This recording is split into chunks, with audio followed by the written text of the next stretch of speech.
যার কাছে ধৈর্য নাই, সহ্য নাই, মেনে নেওয়া নাই, মানিয়ে নেওয়া নাই, তার কাছে কখনো নিয়ামত আসবে না।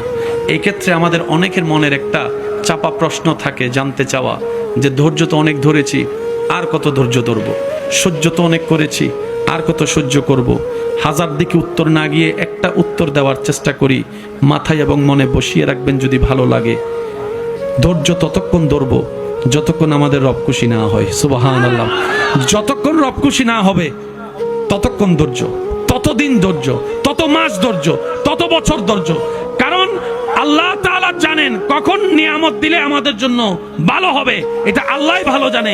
ওই হুকুম আসা পর্যন্ত অপেক্ষা করতে হবে, এটার নামই ধৈর্য। কোনো হা হুতাশ করা যাবে, আফসোস করা যাবে? আল্লাহ দিল আলহামদুলিল্লাহ, না দিল আলহামদুলিল্লাহ। সুখ আপনাকে খুঁজতে হবে না, দেখবেন সুখ আপনার ঘরে নিজে থেকে চলে আসবে। বলেন সুবহান।